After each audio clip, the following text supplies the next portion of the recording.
Okay, welcome to this week's Parsha, Parsha Shemos. We're back after a winter break and looking forward to share with you some fabulous ideas. The first one is something I saw in the writings of Rabbi Bender, a beautiful sefer. This is the second volume on his sefer on Chumash, and it takes us to the beginning of this week's Sedra, the second of the 5 books of Chumash, Parsha Shemos.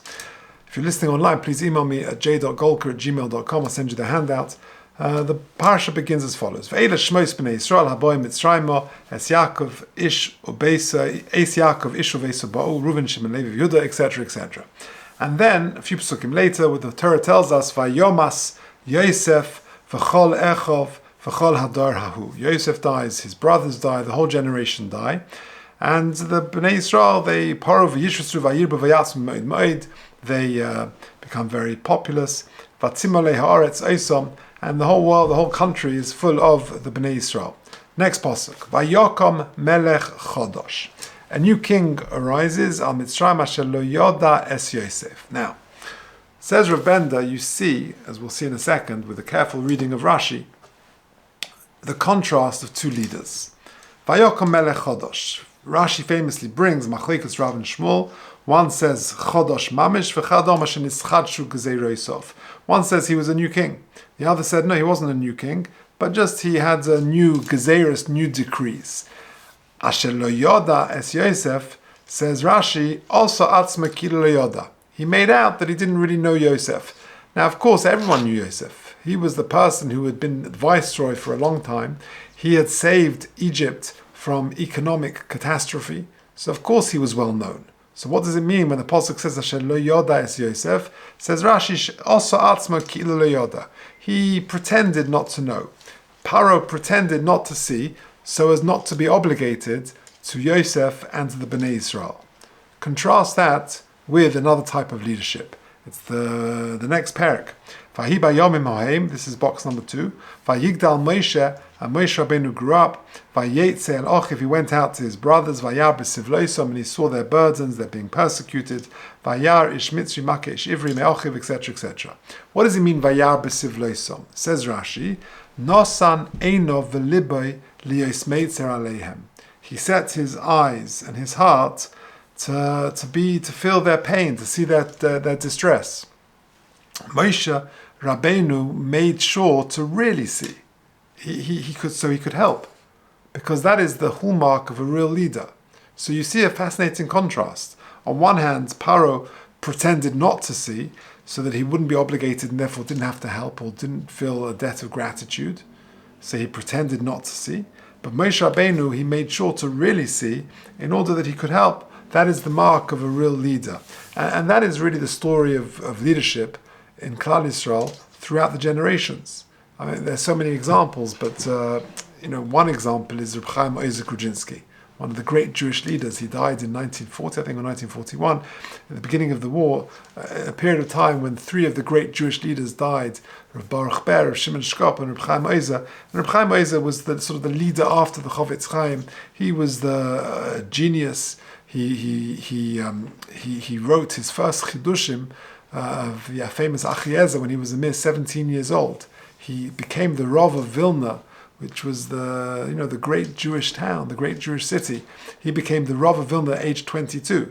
So he was a genius, a tremendous lamd and a gaon, and yet he told the son-in-law of the Chofetz Chaim that when he was young, he thought that the ultimate in accomplishment was writing Chidushei Torah. But then, when he became older, he realized that actually the ultimate accomplishment was to help the downtrodden and to gladden the heart of a widow. And that's exactly the point. That's Moshe Rabbeinu, that's Vayar b'sivloisom. That's the ultimate accomplishment of a leader. Rabbi Bender brings the example of the Ponevezher Rav. The Ponevezher Rav, again, was a tremendous lamdan, a tremendous gaon, and he survived the war. He escaped the fate of his wife and his children and 6 million of his brothers and sisters, and he survived. And his mission in life was to try to rebuild some of that which was lost.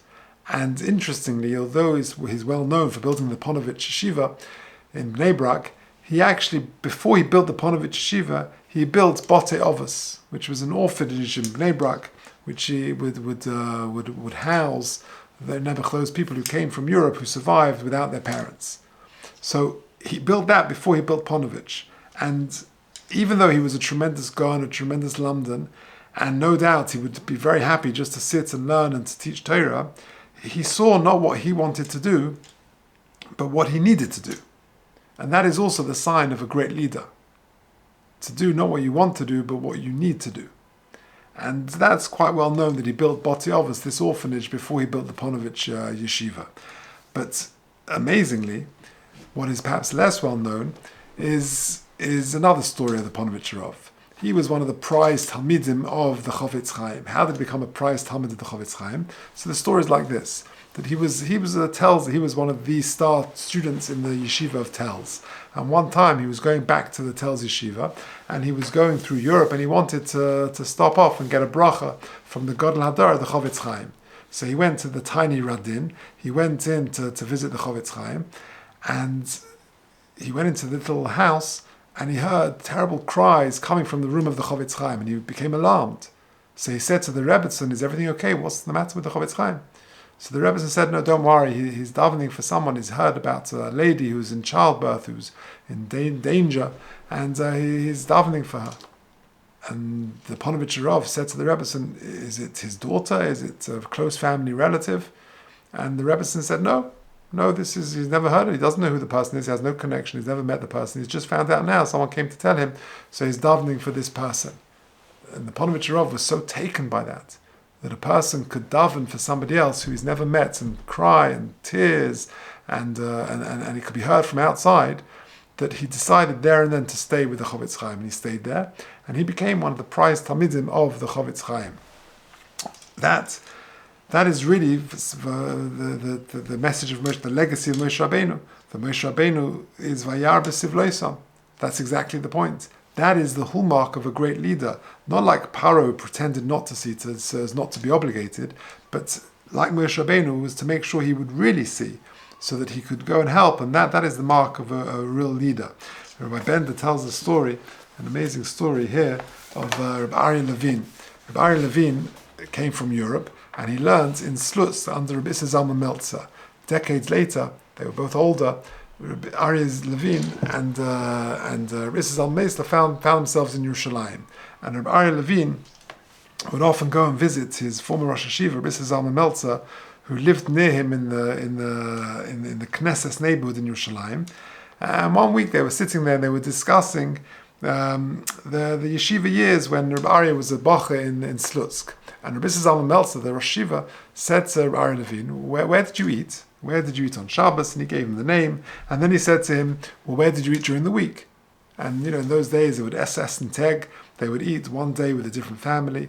And Rabbi Aryeh Levin would mention the names of the families that he ate with in each particular day. One day it was this family, one day it was that family. And Rabbi Zalman Meltzer later realized that the number of families that Rabbi Aryeh Levin mentioned didn't equal the days of the week. But he just made a mental note of that.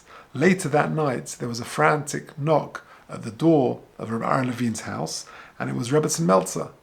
And he said, she implored Rabbi Aryeh, "You've got to come back and reassure my husband that he was been distraught since you left, feeling personally responsible that he didn't have enough food to eat. How can it be," he said, "that I taught him Torah and I didn't see that he was missing meals, for one day a week? How could I not see his hunger? And I failed him as a Rebbe," he kept saying. And she begged Rabbi Aryeh to go back and to assure his Rebbe that all was well, which he did, of course. But that is the mark of a leader, that whether it's in Yerushalayim, whether it's in Slutsk, whether it's in Mitzrayim, whether it's in Vilna, to look for another person, and that's really the legacy of Moshe Rabbeinu, to feel for another person. And really that's the hallmark of Klal Yisrael.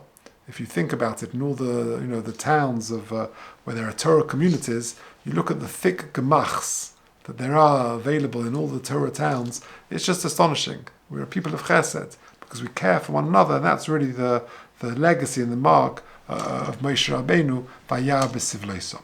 Okay, let's press on. Now, The pasuk says, if you look at the bottom box, at the end of Perek Aleph, "Vayemoru es chayehem b'avodah kasha b'chomer v'lvenim."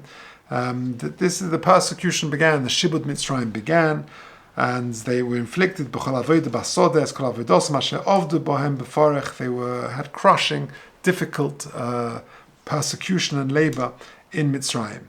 Vayomer melech Mitzrayim lamiyaldos v'evrius asher shem ha'achas shifra v'shem ha'shniya pua. The famous two midwives of Klal Yisrael, Shifra and Pua. And the Torah doesn't tell us who they are. Rashi tells us, of course, that it's Yocheved and Miriam, but the Torah disguises it and calls them Shifra and Pua. Moreover, in the beginning of the next parak, it says, Vayelech ish m'beis Levi vayikach es bas Levi.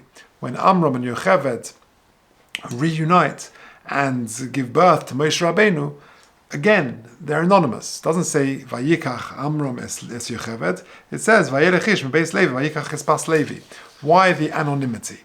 Now, there is an amazing Maharal. Let's do the Maharal. The Maharal is at the end of Perek Aleph. It's on the Pasuk Tesvav. We're talking about Shifra and Pua. Let's read through this Maharal because it's absolutely fascinating. It's the top of the next page. V'im Toima, says the Maharal, Lama lo hizkir es Shem Yocheved v'Shem Miriam b'feirish. Why doesn't it say Yocheved and Miriam explicitly? Rashi, Chazal tell us who it is. Why doesn't the Torah tell us this? V'yira, and it appears, she'ein ha'kosav mazki Shem Yocheved and Miriam v'Aaron ad achar leidas Moshe. We're only introduced to who the parents of Moshe Rabbeinu were after the birth of Moshe. Shari b'Parsha she'achrei ksiv vayelech ish m'beis Levi vayikach es bas Levi. So not only is Yocheved and Miriam anonymous, it's Shifra and Pua, but also Amram and Yocheved are anonymous. Now why?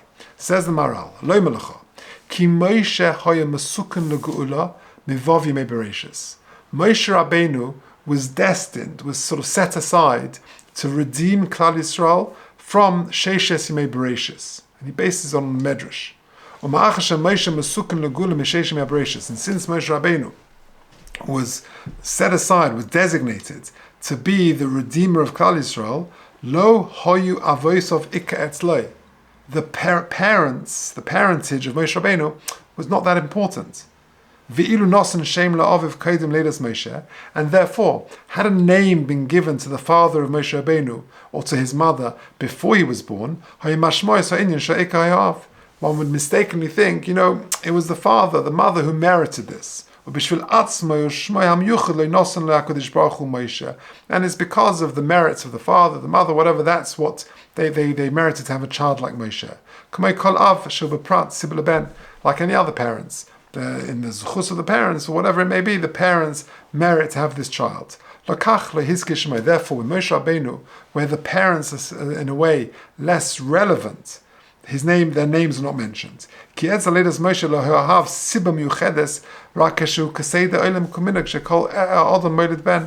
like other people that they merit to have a child. But that wasn't the case with Moshe Rabbeinu, because Moshe Rabbeinu had to come onto this planet. It was sort of predestined from Sheishes Yemei Bereishis. V'chol shar bonim, but all other people, all other children, im lo hoya zeh ha'av, lo hoya bob haben la'olam, were it not for the fact that, your parents were your parents, then you wouldn't be born. In other words, the Maharal is saying that an astonishing thing, that for 99.999% of us, if our fathers wouldn't have met our mothers, then we wouldn't have been born. But with Moshe Rabbeinu, he had to be born. So to emphasize this point, the Torah anonymizes his parents' name, whether it's Yocheved, whether it's Amram, and whatever it may be. We anonymize it to bring this point out. Ki af shehoya Amram muchen yosel Moshe. Even though Amram was muchen, he was designated to bring Moshe into the world, and he of course had tremendous zuchuyos. And in fact, in the footnotes, in the Maharal, in Rabbi Harman's Sefer, in the footnotes, he brings a Zohar Kodesh who says that the name Amram is darshan to mean sheyotzu mimenu Amram al kol aramim. That Amram is called so because he's going to be the progenitor of a great, mighty nation, Amram. Harishashmei nikra al kach, that's his very name. Sheyotz menu Moshe v'kach v'kol shem meiri al hamahus. That a person's name points to your very essence. So Amram's name, of course, is Amram. He's going to produce this great nation, but that's not the Ikka. If it wouldn't have been Amram, it would be somebody else. Nevertheless, Al Kol Ponim, says the Maharal, Muchruch Moshe Lo V'Lo Olam. Moshe Rabbeinu had to come to this world. And therefore, we're not told of the individual's name, Amram and Yocheved, before his birth. That a person shouldn't mistakenly say, Ki noilad me Amram beprati, specifically born from Amram. And from Yocheved, Vim lo hoya Amram, lo hoya noilad Moshe. And if it wasn't for an Amram, then Moshe Rabbeinu wouldn't come around. Sheze'ena, because that's not true. Raku kumeshak, Adam is like any other person. Vim lo hoya Amram, hoya achen. If it wouldn't be Amram, it would be somebody else. Because Moshe Rabbeinu had to come to this world. It was pre-designated from the 6 days of creation. It's a wondrous idea, says the Maharal, of a Sefer Gvurus Hashem. He is elaborated there in Gvurus Hashem. So an amazing Maharal that why not mentions the name of Yocheved and Amram? The answer is because for 99.999% of us, if our fathers and our mothers wouldn't have met, then we wouldn't have been born. But when it comes to Moshe Rabbeinu, he had to be born. He was designated from the Sheshimei Bereshis, and therefore the contribution, as it were, of Amram and Yocheved is, we don't want to highlight it. We don't want to sort of emphasize it, because if it wasn't them, there'd be somebody else, as opposed to everyone else in humanity. So the names were omitted to show that Moshe's parents were less needed, as they played, as it were, a less significant role, even though that was their destiny. But yes, it was much less of a significant role. Okay, let's move on to a third idea. This is an amazing idea regarding shoes, and this, you'll see, has relevance to lots of different areas. Let's take a look at the next box. Moshe Rabbeinu was a roya at Soin Yisrei, his father-in-law, who was the Kohen Midjan. And during his work, whilst he was tending the flock, he came across the mountain of HaKadosh Baruch Hu in Chorev. Vayar Malach Hashem Elov balabas eish mitech hasneh, vayar v'nei hasneh boya bo'eish v'hasneh einenu ukol. And he comes across the snare, and the snare, the bush, is burning, but it's not being consumed. The famous pasuk. He turns towards the snare because he's curious. Well, why is it burning and not being consumed? HaKadosh Baruch Hu sees that he turns to see. And then HaKadosh Baruch Hu calls out and says, Moshe, Moshe, and Moshe Rabbeinu says, Hineni. Don't get any closer. Take the shoes off your feet. Because the place upon which you are standing is holy. Famous psukim in the beginning of Perek Gimel of Parsha Shemos. Now, what is the significance of removing shoes? It's not the first time that, perhaps it is the first time, but it's not the only time that somebody removes shoes. For example, in Yeshua, in Perek Hey, the Pasuk says, Vayemetzah tzva Hashem el Yeshua, shal na'alecha me'al raglecha ki hamokem asher ta'omed alav kodeshu. Very similar Pasuk. Yeshua is also told to take his shoes off. Moreover, the Mishnah in Bracha says, it appears on Brachas Nundalet, La yikones lahar bayis b'maklei of minolei. When you go to the Beis HaMikdash, you've got to take your shoes off. You've got to take your shoes off on Yom Kippur, or at times of mourning in Avelos, Tisha B'Av, or a person sitting Shiva. Well, what is the significance of removing shoes? Question number one. Second question, we make a bracha every morning. In brachas, the beginning in Birchas HaShacha, we say, Baruch Atah Hashem Elokeinu melech ha'olam, she'asa li kol tzarki.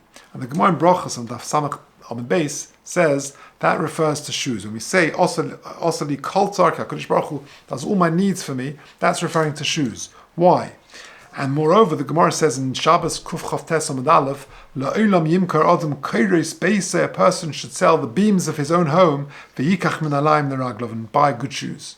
Why the emphasis on shoes? Why are they kol tzarki? Why are they so important?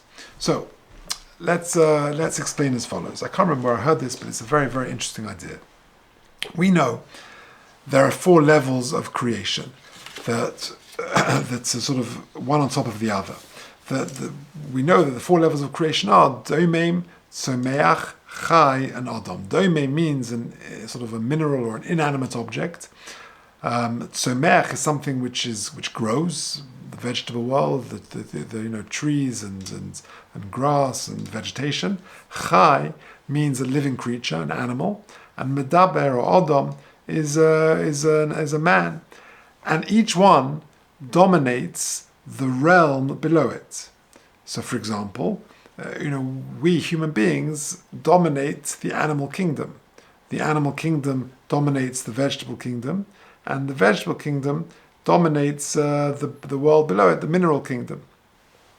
The message, of course, is that an inanimate object need to want to elevate themselves to serve HaKadosh Baruch Hu. The ultimate is us serving HaKadosh Baruch Hu, and each one is there to help us, to serve HaKadosh Baruch Hu. Which is why one of the reasons why when we discuss vegetarianism and these sort of things, or the animal kingdom is there for our benefit. Of course, there is surim of Tzar Baalei Chayim, and you can't wantonly destruct things, but ultimately they're there for us to have dominion over it and to use it in service of HaKadosh Baruch Hu. Interestingly, Diana Bromsky once observed that in days gone by, this was reflected, these 4 levels of creation were reflected in the horse and cart. The wheels were made of metal, which is doime, which is the lowest level. The cart is made of wood, which is semeach. It's pulled by the horse, which is chai, and it's transporting the person who's a medaber, who's an adam. So you have the 4 levels sort of represented very normally in a horse and cart. But now we have cars, says Diana Bromsky, it's all gone. Okay, but that's the 4 levels. Now, the Shla quotes the Marshal, who says that this is alluded to in Tehillim. How so? If you look at the next box, in Perek Ches in Tehillim, the Pasuk says, Mo enosh kisif kerenu, ven adam kisif kedenu. What is man that you should remember him? Or ben adam kisif kedenu, the son of man, that you should be mindful of him. Vatchasreyu ma'at me'elokim, yet you have made him slightly less than angels. V'kovod v'hodot ha'trei, and you have crowned him with glory and with majesty. Tamshilehu b'masei yodecha, you have given him dominion over the work of your hands. Kol shato tachas raglov, you have placed everything beneath his feet. Tsoine alofim kulam, flocks and cattle. The gam behemoths sodoi, and also the beasts of the field. Tzipor shamayim utgehayom, over arches yamim, the birds of the sky, the fish of the sea. He sort of crosses over the ways of the sea. Okay, you see from here, by the way, Shlomo Zalman Auerbach says that the pasuk of this pasuk of Kol Shato Tachas Raglecha, that you've put all the things under his feet, that's a reference to Osoli Kol Tzorki, that's using animal skin to make leather shoes, and putting one's feet on those shoes demonstrates a man's dominion over the world. So when you take the leather, when you take the chai, the level of the one underneath you, and you sort of wrap your feet in it, and you put your feet on those shoes, that's a demonstration of a man's dominion over the world. And that's really the lashon of the pasuk. Now, in certain times and in certain places, this demonstration of man's dominion over the world is not appropriate, i.e., in the Beis Hamikdash. It's not appropriate for us to demonstrate our dominion over other things, because we have to be machnia ourselves in HaKadosh Baruch Hu's home. In holy places, same thing. That's why Moshe Rabbeinu is told to take his shoes off in this week's Edra. That's why Yeshua is told to take his feet off, his shoes off, because the demonstration of your lordliness, your dominion over others is not appropriate in these places, and at certain times as well. Yom Kippur as well, and for example on times of mourning. It's just inappropriate to demonstrate this. There are certain times and situations where you need to be machnia yourself. Now, with this reasoning, we can understand why shoes feature in another totally different context, and that is the story of chalitza. We know there's a concept of yibum. Yibum means that if a man, Rachman Islam, dies, and husband and wife are married and they do not merit to have children, and the husband dies, leaves an almon, leaves a widow, the dead man's brother has got a chiyuv to do yibum or chalitza, and if the brother refuses, then they do the chalitza. So that's the famous Parsha of yibum. So the dead man passes, the man passes away, and the dead man's brother must marry the widow in the performance of Yibum. If the brother refuses for whatever reason, then she has to go through this chalitza ceremony. What does that mean? She removes his shoe. And that's part of this very strange ceremony. Now, what's the idea? What's the removal of the shoe? So Shlomo Zalman Auerbach says the most amazing insight. The Yibum marriage is not performed today for many centuries, since the time of the Gemara already. And the reason is because ordinarily you're doing an issa. You're marrying your brother's wife. That's an issa of eshes ach. That's an incestuous relationship. So it's only permitted in this particular case. And the concern is, from the times of Chazal already, that the concern was that if a man will see Yibum possibly as a loophole, he won't do it for the correct reasons, it won't be lishma. And it's just merely a way of permitting a brother's wife. And that's not allowed. If it's done lishma for the right reasons, then it's a mitzvah of Yibum. But if it's not done for the right reasons, then it's potentially very dangerous. It's potentially an issa of eshes ach. And now we understand that the removal by the woman of this brother's shoes is saying, as it were, you're not able to rule yourself. You haven't got the ability to now do Yibum for the correct reasons. That's the low level we're on since the times of Chazal. So the idea of, says Rabbi Shlomo Zalman, of the wife taking off the dead man's brother's shoe is just a demonstration of saying you haven't got that dominion over the world. You can't rule over yourself. You can't do things l'shem shamayim. So therefore, take the shoe off, because the shoe represents a person's total dominion and control over the elements below him. Amazing insight. And therefore, it follows that the type of shoe required for the chalitza ceremony is a leather one, because it's specifically leather shoes that shows man's dominion over the world. An amazing insight. Okay, so there we have it. 3 very beautiful ideas in this week's Parsha. The first is the contrast of 2 leaders, that of Paro and that of Moshe Rabbeinu. Paro pretended not to see, so as not to be obligated. Moshe Rabbeinu, on the other hand, made sure to really see, and that's the mark of a true leader, as we saw the Reb Chaim Ozer, the Ponevezher Rov, Rabbi Zalman Meltzer, and that's the legacy really of what leadership is, as demonstrated by Moshe Rabbeinu in Vayar B'Sivlosom.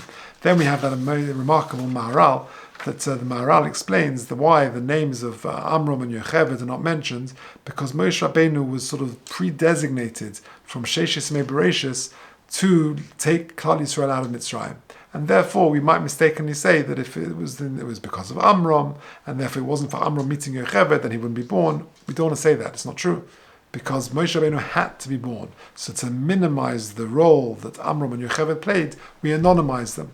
But everyone else, if our fathers wouldn't have met our mothers, we wouldn't have been born. But you can't say that about Moshe Rabbeinu. Even though Amram was, of course, as we mentioned in the footnotes of the Department from the Zohar, that he comes from the word Amram, but we want to sort of minimize his role in the creation, the birth of Moshe Rabbeinu, because he would have been born anyway, come what may. Were it not for Amram Zuchos, then he would have been born from another means. But that's not another means. But that's not true with other people. And then lastly, this amazing idea of removing of shoes. That Moshe Rabbeinu is told to take his shoes off, so to Yeshua, and the removing shoes in places of holiness. And why are shoes called Osali, called Sarki, and why is it so important? Because it really goes to the essence of creation. These 4 levels, Doimeim, Tzomeach, Chai, and Adam, and therefore wearing shoes demonstrates our dominating the world and the elements below it, and therefore the idea of taking that declaration is just not appropriate in certain places and certain times. And therefore, Moshe and Yeshua had to remove their shoes at specific moments of prophecy. The Kohanim have to remove their shoes in the Beis HaMikdash. And there are certain times, Avelos, where we don't have dominion. Yom Kippur, Tisha B'Av, that we don't, those times we don't feel that we rule ourselves. Certainly in Avelos, we want to show a certain hachna, a certain subjugation. And says Rav Shlomo Zalman Auerbach, that explains the mitzvah of Yibum. Because Yibum has got to be done Hashem Shamayim. And if you can't do Yibum L'Shem Shemayim, you do Chalitza. Chalitza involves taking the shoe off because the wife of the dead man is telling the dead man's brother that you can't even rule over yourself. You haven't got that dominion. You can't do it L'Shem Shemayim. Therefore, take that leather shoe off. It's not appropriate for you to be wearing a leather shoe because that shows a man's dominion over the animal world. Okay.